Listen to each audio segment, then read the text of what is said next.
I'm now going to be inviting, of course, Jaswant Singh, who's the country head for Comexposium, to please come on stage because it's time for the unveiling of these fascinatingly fabulous books. So let's have Jaswant on stage.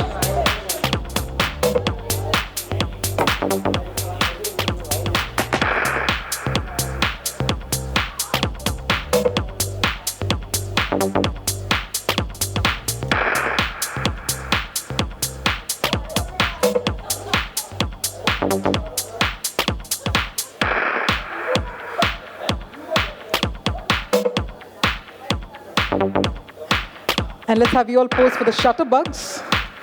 And a round of cheer there, ladies and gentlemen. I'm sure some of you also managed to grab the copies of these fabulous books.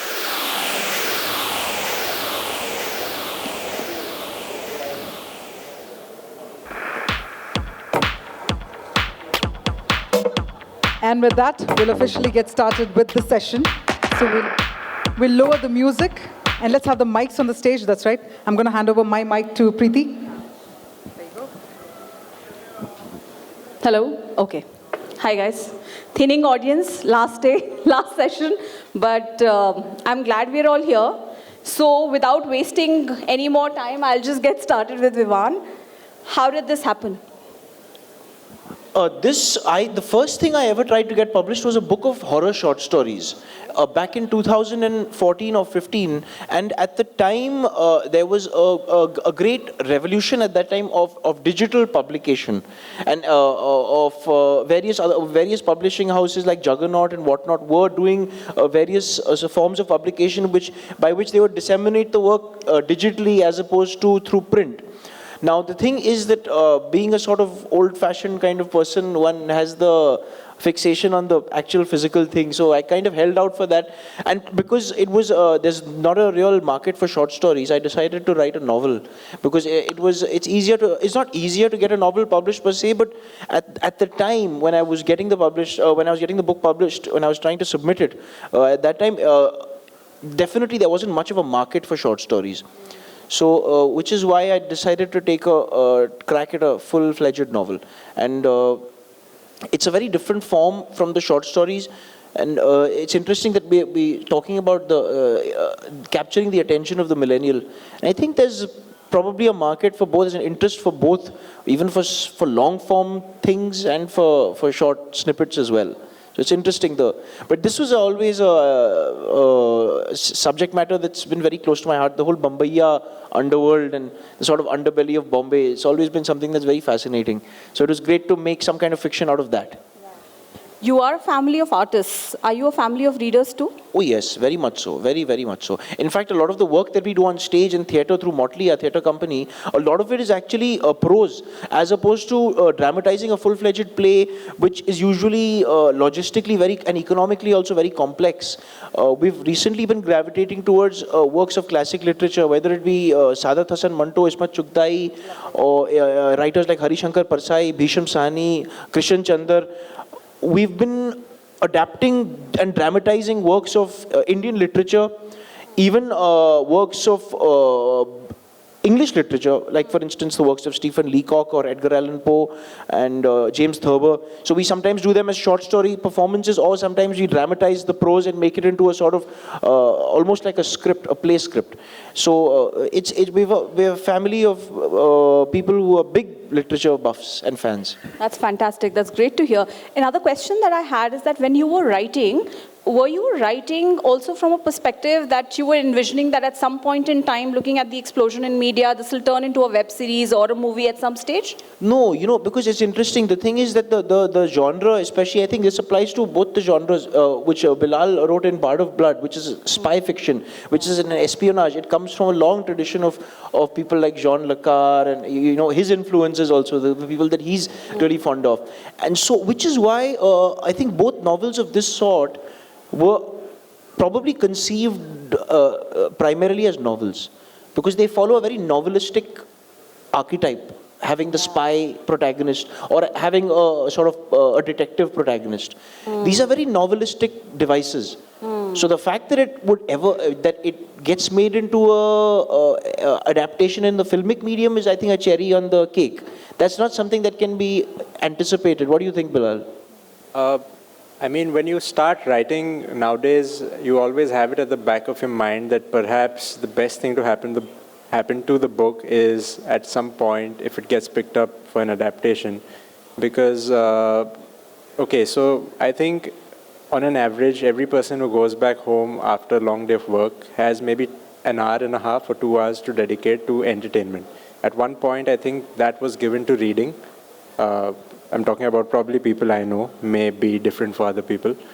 Now I think it's gone, that same 2 hours are being divided amongst films, web, or reading itself. And I think reading is the toughest to do of all the three, because the others don't require you to sit up and, in a certain physical way, read the book.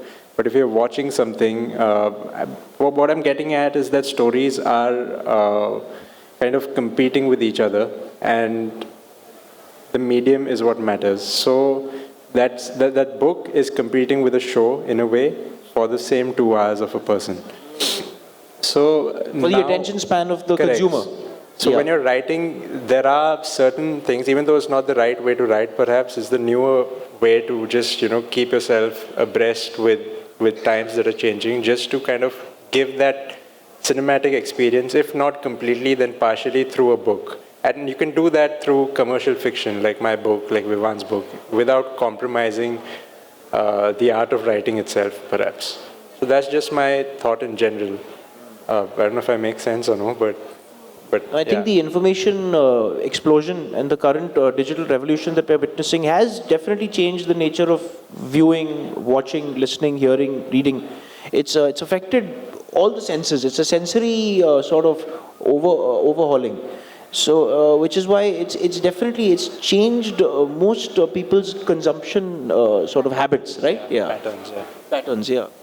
What level of creative rewriting is involved, once content is adapted from one format to another? And how much a part of the process are you as an author when that happens? Okay, so on Bard, I was pretty hands-on on the show as well. May not be the case with everyone whose book has been adapted. When you're dealing with a different medium, in this case a Netflix show which allows you 7 episodes of 45 odd minutes, you have to pace out your story accordingly. A lot of things have to be reworked to suit the format. What works in a book may not always work in a show, be it a character, be it a moment, just how you explain it. It actually boils down to the very basic fundamental difference of writing a novel and writing a screenplay. So if you have a story for a novel, there's a certain way you're going to write it. If you're going to do it for a show or a film, you're going to write it a certain way. So like the book, like the show has several different characters, the book doesn't have. There are newer things that have come in, a few things have gone out. Also, I wrote the book when I was like 19, so I wanted to change a lot by the time 23-year-old me read it. And now probably if I see the show 2 years later, I'd probably want to redo something again. So it's an evolving process, but at the same time, what a show entails, writing for a show versus writing for a book, they're two different ball games altogether. What do you both feel about this attention span of the millennials and what really actually appeals to them? Because what we've seen in India is that the way that Netflix has managed to capture the attention of the millennials, somehow, and I'm asking you for opinions because both of you are authors and readers yourselves, do you think the Indian publishing industry also needs to kind of catch up, maybe also make reading cool, and that hasn't happened so far? That is that's an interesting thing, because reading, to make reading cool, I think when reading genuinely was at the center of the cultural zeitgeist, was probably before the medium of cinema really was invented. I think in the early 1900s, like how now everybody wants to become a filmmaker. I think at that time in the early 1900s, at the time of people like Joseph Conrad and Sinclair Lewis and all these guys, everyone wanted to be a novelist or a journalist, someone who wrote, a person of letters. So at that time, definitely, but now there's so many new art forms which have emerged and evolved over the years. So which is why I find that literature in the written word does have its place in this current landscape, the cultural landscape. And I think that will always be there. Maybe it's not at the center of the zeitgeist in quite the same way it was during World War I, when literally every university graduate had aspirations of becoming a novelist. You don't find that right now. Right now, people want to do different things. They want to become a musician or a filmmaker, or they want to dabble in various other art forms, which are probably more sensory and more collaborative, more so than literature is, probably. What is your take? I think actually, I don't think reading will ever go out of style for you to, ask that how do we make it cool again. There are people who will always read no matter what happens. It's just that a certain kind of book is what faces the competition that I was speaking about earlier. So a book like mine, had it not been a show, would have an equivalent of it, which is a spy thriller show. And if someone wants to spend their time with a spy thriller and not read one, they'll watch it. And they might never read the book because of that. So it's just, there are books that are unparalleled. You can't touch them in their own spaces, right? Fiction included. So I think reading, you, as a writer, you just have to keep evolving with the times. So if you're writing commercial fiction again, like I said earlier, which is the case with Vivan and me, we need to keep that in the back of our minds, that how do you give the reader a bit of a cinematic experience. Need not mean over the top or whatever, but something that can engage them the way a film would, is what I feel. But as far as keeping books cool happens, that's your job, you're the publisher. Absolutely, agree there. Okay, so one more question that comes to my mind, and this is typically a question I end up asking almost all authors, is that was there ever a writer's block? And if at all, then how do you deal with it? Initially, when I was very charged about writing, I didn't face any such question. So if you asked this to me 3 years back, I would have said there's no such thing. But now, it's just that there are days I can't get myself to write. And probably it's just some complacency that sets in if you take one day and that one day of break becomes 2, becomes 3, becomes a month. So, you know that my book came late to you this time. So, there is something like the writer's block, but the only way to kind of get over it is to take it head on and continue to write, even if you're writing rubbish and you know it. Just move past that phase. That's what I think. Maybe you have a different way of handling it. Write a piece about writer's block. Like the Coen brothers did. When they were writing Miller's Crossing, they got so caught up in the machinations of the plot that they faced writer's block. They ended up making Barton Fink, which is a movie about writer's block. So while they were facing writer's block, they were like, we're going to write something about writer's block. But knowing you and me, we'll procrastinate about that too. So they are the Coen brothers for a reason. Okay, so the larger theme is fact versus fiction, but I just wanted to ask how much of fact is there in your fiction? Because the kind of stories that you're imagining and narrating in larger than life, how much of it is influenced by reality? So Bard of Blood happened because of Hussain Zaidi. He mentored me through it. He helped me with research. I believe, and so does he actually, and it comes from him, is that even if you're writing a fictional story, the world that you create has to be very true to what that story requires. So if you're setting it in Balochistan, it may not reflect the actual on-ground truth, but the book needs its own truth, and that can only come from research, which is also what he helped me with through the book. And then I crafted my plot points accordingly. So research forms the basis of any book or any sort of writing that you should do. Because after a point, there's only that much you can wing it, You can't fake 300 pages of content without knowing some part of reality. Yeah. So know the reality and then craft your fiction around it. That's how I approach it, and that's how I've been taught to approach it. Yes, even the some of my stuff also, there's a lot of real life things which sort of influence it. In this case, particularly dealing with the Mumbai Muslim underworld, which was a lot of things that I took from real life things. Like, for example, the way, did you guys know that the way the mafia used to communicate with each other on tapped phones? is that they used to have a sort of code language like the P language, like what we have in P language, wapot, apa, yupu, dupuing. So apparently the mafia, these guys, when they used to talk on tapped phone calls in the 90s, they started this language which was then became known as the Bhantai language. And now you've got this whole cult of Bhantai and Bacchi and all, which has become a thing. But the origin of that comes from when people like Dawood Ibrahim and all used to talk on tapped phone calls and they didn't want the authorities to understand what they're saying. They devised a language called the Bhantai language, which is, Bhantai is basically adding an ant to bhai. So if you say कि मैं तेरे building के नीचे खड़ा हूँ, it's mintin tinteri building के नीचे खंटड़ा हूँ. So it's like that. These kinds of things. Even some of the business, industrial, economic activity that the underworld does, like for instance, the illicit scrap metal trade, which is something I've tried to get into a little bit in the book, what's called bhangar, which is a huge industry in Bombay. The business of garbage, basically, of scrap metal and of smuggling illicit contraband within those shipping vessels, on landings, on tempos, in ferries, and warehousing, the warehousing trade, which was a very big form of revenue for the underworld, where they'd basically tie up with merchants and local industrialists so that they would provide storage facilities for legitimate business. But so that's what the way the underworld and the mafia sort of infiltrated legitimate areas of enterprise, be it business, import, export, or anything. These are definitely real life nuts and bolts things that that definitely do shape the book. But a lot of it around that is fiction. Okay. Apart from Western authors, are there any Indian authors whose work you follow? Oh yes, very much so.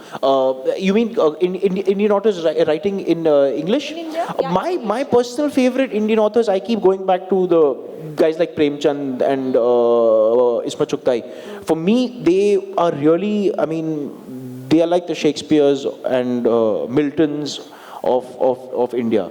I really feel. And as far as English authors are concerned, there's a world, I mean, there's so much. I don't know where to start. I mean, definitely for my sort of genre, I was introduced to the work of Ankush Saikia by my editor, Anushri, who's a fascinating novelist who writes about a detective who's from the Northeast and who lives in Delhi and who sort of navigates the underbelly of Delhi. There's so many great Indian authors. I don't know where to begin. But I would definitely say that for me, Premchand and Ismat Chugtai were the two big influences in my life. Nice. And Bilal?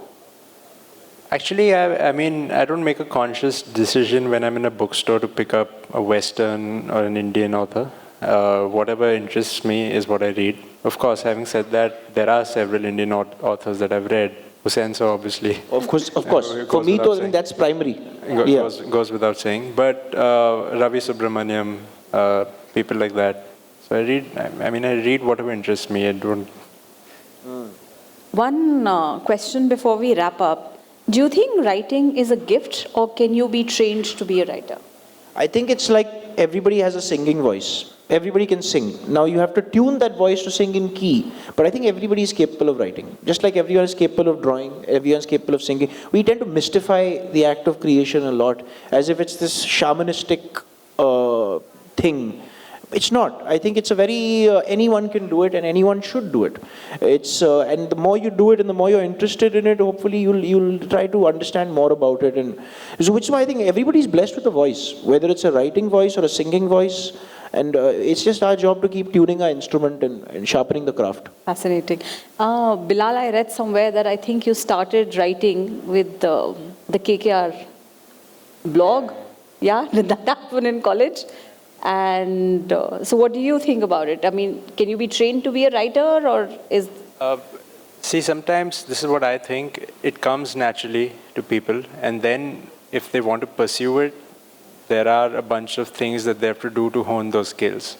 You can't obviously just step in saying that you're gifted and just try to, take it from there. There are a bunch of rules that apply to any art, actually, when you're trying to formalize it into a book or into a film or into a screenplay. So for me, I realized very early on in life that I like writing. I never thought I'll end up being a writer, and definitely not one by the time I was 19, 20. But again, it's something I paid special attention to. I tried to do it a lot more than anyone else perhaps that time would have in their free time. And I was lucky enough again to meet Hussain sir, who was writing his own books that time as a journalist. So that just gave me some form of formal education on writing, just by assisting him. So if you feel you can write, I think just pursue it until you know for sure you can write. That's what I'd say. Okay. So, yeah. Okay. We're done? So we'll end, yeah, we'll end with one final question. One book that all of us should be reading this year. It need not have come out this year, right? No, no. Any book. Yeah. Fiction also. The Godfather. The Godfather. Acha. Were you going to say that? What about? No. I was thinking. There's many. There's so many. I keep going back to the classics. I think something like Heart of Darkness by Joseph Conrad. Definitely. Yeah. That's a beautiful book. Lovely. Okay. So thank you. With that, we come to the end. And I'm just wondering if there are any questions, shall we show? Do we have any questions, ladies and gentlemen? For our final session, our final set of speakers? So raise your hands, we'll have the mic passed over to you. Any questions? Okay.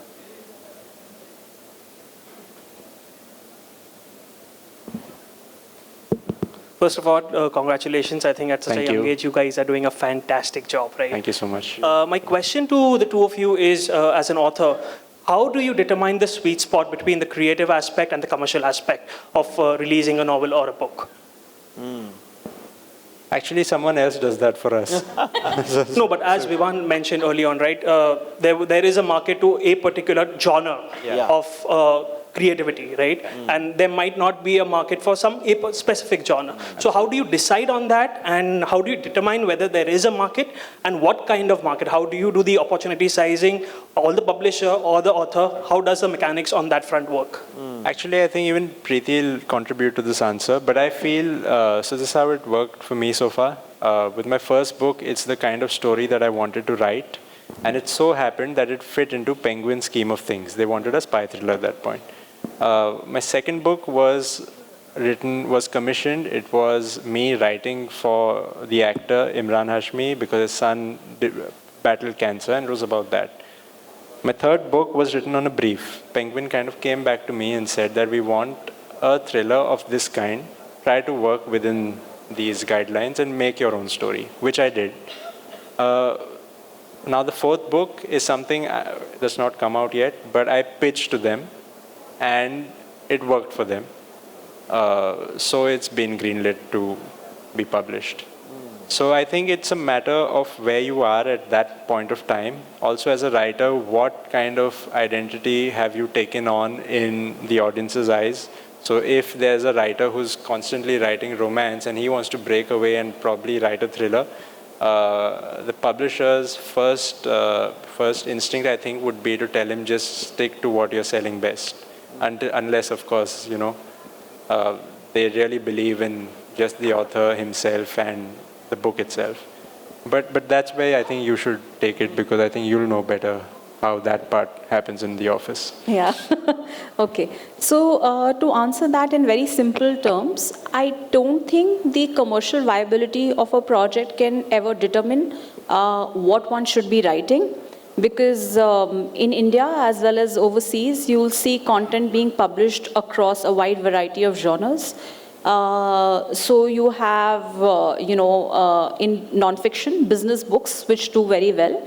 You also have political, serious non-fiction, which does extremely well in India.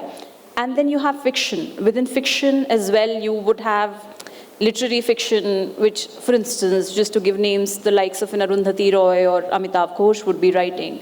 And then you would have more contemporary fiction, which is what Vivan is writing or Bilal is writing. And there is a market for everything. Now, the numbers might be different, but there is a readership. So, I don't think any author approaches the content from a P&L perspective. And assuming that answers your question. It's interesting because the economics of literature is what differentiates it from other art forms like filmmaking or music or theatre, is that those art forms are very expensive art forms. The canvas itself, like every brushstroke costs thousands and sometimes lakhs of rupees. But the great thing about literature is all you need is a pen and a piece of paper. So you're in control of the means of production. From an economic point of view, is that for you to make your work materialize, it's not costing any money per se. You need a means of distribution and dissemination, which is where a company comes in. But just for the work to actually exist, just for you to put it together, is one of the most liberating of mediums, because all you need is a pen and a piece of paper, as opposed to other art forms like cinema or theater, where you need a lot of other things. You need machinery, equipment, people's time, people's money. And the great thing from an economic point of view about literature, about just producing it, not distributing it, is a different aspect of it. But just to make it, it doesn't cost any money. That's the interesting thing. Yeah. I believe there's one more question. Yes, I'm sir. going to ask this on behalf of many of us who are from our generation, Bivan and Bilal. We are super proud of you. You guys are making it cool to write stuff. And my question is, and Preeti would also hopefully empathize with it, that you guys should be connecting with our next generation, because that's where the next future lies, that creation is in everybody's hands. So my question is, how are you guys, you know that unknowingly you are huge role models. Me and my colleague, we are similar generation. We didn't know both of you as closely. And we are going back feeling super inspired. Thank you so much. Thank you so much. That means a lot. So how are you connecting with the next generation? Are you creating blogs? Are you being intentional about it? Because you owe that back to them. Yes. That's my ask, as well as how are you doing that? Would love to know. Stimulating people's artistic self, definitely. Trying to expose them to the works that have meant a lot to you, and trying to spread the education that one accumulated over the years. Definitely, that's how I look at social media. I tend to use social media just as a means of spreading awareness of obscure works which would have fallen under the radar, which people would not have been exposed to, and hopefully, that's how all of us also, before social media, when we found out through the internet or through somebody's recommendation how we discovered new authors or new artists, it was always like that. So I think generally just keeping a vibrant conversation alive and just trying to stimulate the youngsters and encouraging them. Yeah, we also live in a time where we are in no shortage of mediums, like he said, social media and all. Now, for us, after having this book, we've been given that privilege to actually to reach out to even more people than possible on those mediums. So now the whole thing is to not abuse that privilege. It's to kind of encourage what we think are the right values. So for us, right now, we feel it is to try to tell others, read more, write more. If you have something that creatively stimulates you, don't let go of it. And that's all we can offer right now, because barring writing books or writing for shows or whatever, how else do you kind of promote those ideas? That if someone like us can do it, so can you, and just put your minds to it. So yeah, we have to just be responsible with the privilege that we've been given of being published authors and him an actor and all of that. This is also not something that is a vocational profession for us. Both of us have different 9-to-5s. This is something that we do in our spare time, not where we necessarily earn the bread and butter. So, which is why another thing I like to say to young people is that what you do in your spare time really determines to a great extent who you are, right? Because, and in fact, for a lot of people, for me, it's almost like a way of blowing off steam. If I've come back home from a 14-hour grueling shift, it's a great way of blowing off steam, sitting in front of a pen and piece of paper and writing. So, which is why I think everybody has an artistic self hidden away somewhere in them, and it finds an outlet and expression in different ways. It could be someone doodling or drawing at the office also. It could be something, I think every human being has some kind of artistic self inside them. It needs to be stimulated, it needs to be encouraged and brought out. That's interesting. Thank you so much. Thank you, thank you. All right, I think we need a louder round of applause there, because I think it just turned out to be like we saved the best for the last. And thank you so much indeed for joining us. Thank you once again. And what we're going to do is have you all come together for a group photograph one last time.